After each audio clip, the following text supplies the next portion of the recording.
I've been getting a lot of questions related to surrendering India passport, apply for OCI, whether to do that from country of citizenship. Irrespective of any country you are from, you will get to see what works best for you.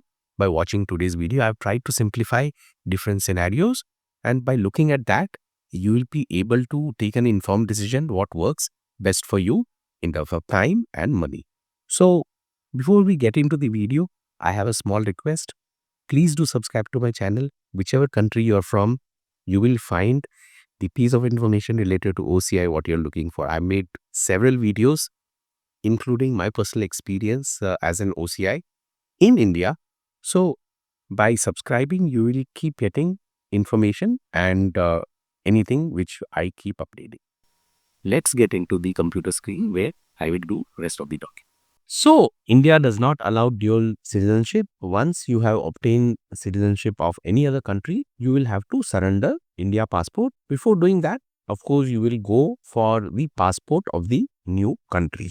If you are a US citizen, you will apply for US passport. If you are in Canada, you will apply for Canadian passport, UK, British passport. Likewise, once you have that passport, then you come to the next step. In Canada, for applying passport within Canada, if you are opting for urgent or express service, you see here urgent pickup by end of next business day. And if you're going for express pickup, it takes 2 to 9 days. If you're going for a regular service, you can see here 10 business days. That does not including mail time. So say within 15 days, you will get your passport. You will be able to ascertain how much time it is going to take to get passport in your country. Now that you have the passport, the next question comes, do you have immediate India travel plan? So based on what your scenario is, you have various options which we will see now. You can have no travel plan and you have time with you. So the response here is shown as no. You have immediate travel plan and it's a short trip. Then I have shown this as yes. And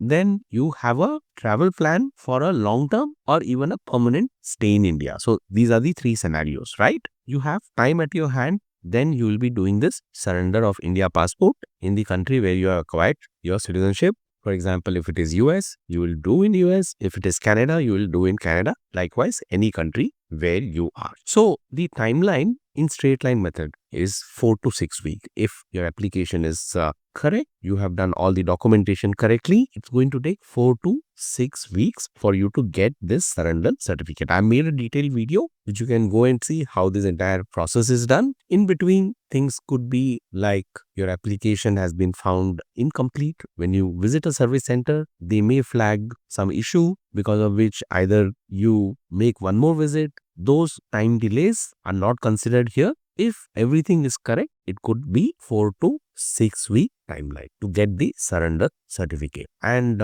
depending on country where you are, the fee could differ. Here I'm showing Canada. So in Canada, if you're doing this and you have acquired your citizenship after 1st June 2010, you pay $113 plus $3 consular fee. This goes to the consulate or high commission. Okay. And then there is a service charge for the service provider, but you will eventually end up paying more than what is here if you're going for postal service, launch service, etc., etc. So I have again covered those details in the video which I have made specific to surrendering India passport and also how you can ensure you don't pay anything excess. Once you get surrender certificate letter, now you can go for apply OCI. Here again, if you are successful with your surrender certificate, you get your surrender certificate. Now there is a new requirement where you have to give a declaration that you have submitted your voter ID and ration card. So once you have all of those documents with you and you submit your OCI application, it takes 4 to 6 weeks again for the entire process to happen if everything is correct. In between, if the service agency comes and gives a remark that your application is incomplete, then there is again time delay which happens. So if everything is right, 4 to 6 weeks. And if you look at the fee here, this I'm showing for Canada. For your country, you will be able to see fee by going to your service provider or Consulate General's website. For Canada, for the OCI card, the amount what you pay to the Consulate General or High Commission, here it shows $376. This is for the Toronto jurisdiction. So when you go to different jurisdiction, there could be slight difference or it could be say. So other than this, there is a processing fee of $1.70 which goes to the service provider, and in case you are opting for a courier fee, which is not mandatory by the way, you will end up spending additional amount close to around $80. So invariably, most of the individuals, they end up paying more than this $1.70. If there are mistakes in the application, they go for lounge service, which cost around $100. So $100 plus your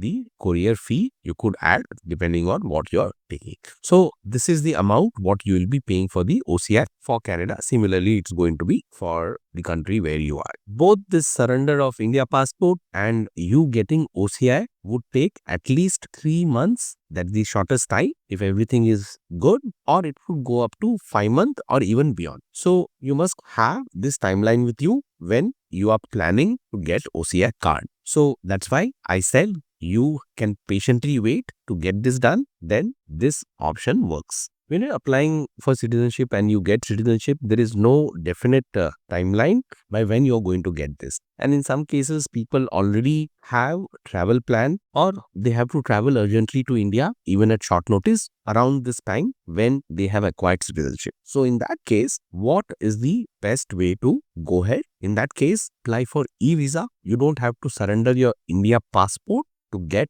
e-visa. I've made a detailed video on how to apply for the e-visa, which is a short-term visa and a long-term visa both. So you will get to know how this is done. E-visa usually takes 1 to 4 days. If you apply, you get that within these many days. In case there is an exigency, in case there is a family emergency, they also give this instantly. You will be able to figure out once you go and start filling the application. So once you have this e-visa, you can travel to India with your foreign passport. In case you are Canadian, with your Canada passport. If you are from US passport, UK, British passport, etc., etc.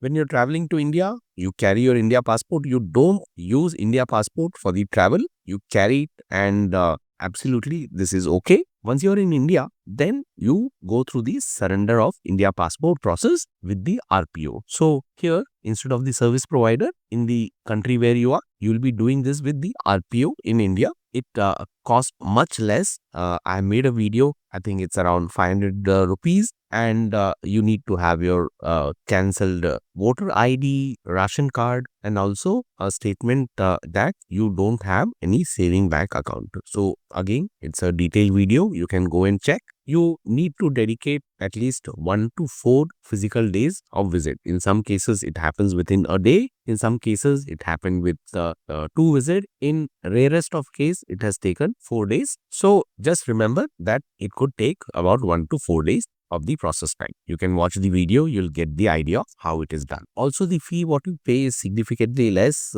I don't exactly remember now. It's either 500 rupees or 1500. You can check the video where you will get those details. Now that you have surrender certificate from India and you had gone on e-visa, once you're back to the country, you can apply for OCI. Remember, it will take 4 to 6 week timeline once you apply. On e-visa, you cannot apply for OCI in India. You need to have a long-term visa and a stay of 180 days of physical stay in India before you can apply for OCI. So with e-visa, that is not possible. So in case you want to extend staying in India, then you have to convert your e-visa to X1 visa, and this happens at FRRA, Foreign Regional Registration Office. So this is the place where you go and hand over your e-visa, which is a temporary visa, and then you tell them the intention of staying for long, and you pay the prescribed fee. You get the X1 visa, which is a long stay visa for you to stay in India.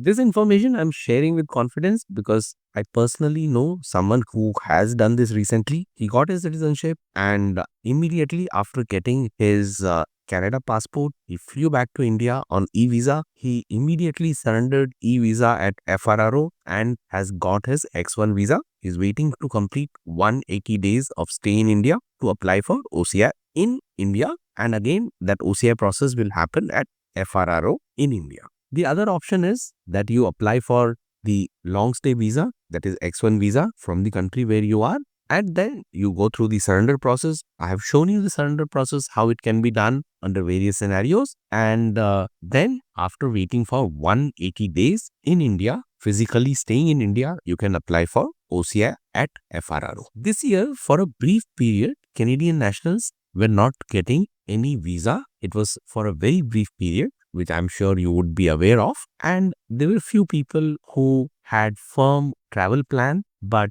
without applying for e-visa, it was difficult for them to travel. In that case, they carried both their Canada passport and India passport. They traveled from Canada to India on their India passport because they had recently acquired citizenship. They took their India passport, and once they landed in India, they surrendered that India passport with the RPO. Once they did a surrender, again, there's a detailed video. A lot of people shared their experience, thanks to all of you, on how the process was in different geography. And once they had done with the surrender at RPO, then they applied for exit visa with FRRO. That was one additional process which had to be done because your Canadian passport did not have any visa. Remember, you were traveling with two different passports, Canada and India passport. So once they did the update, they got the exit visa. Then with that exit visa, they traveled back to Canada. And then after landing,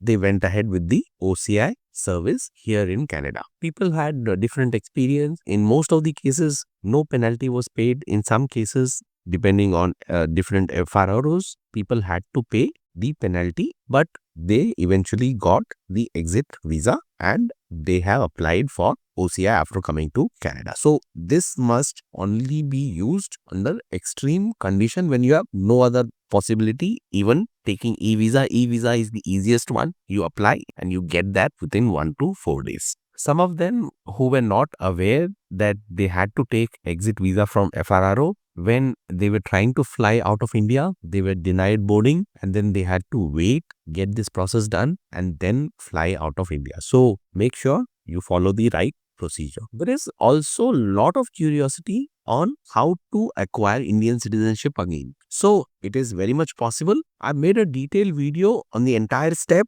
just to give you an overview. First criteria you need to meet is that you need to be an OCI for 5 years and 1 year continuously you should have stayed in India just before applying for the citizenship. So the process you do in this website, again I have covered the process in detail. And once you apply, what all steps you have to follow, what all happens, everything in detail I have covered. It could take at least say 3 to 5 years for the entire process to happen after you apply. And this includes you handing over your current passport, then you get your India passport and all those details. So you can watch the video to get those details.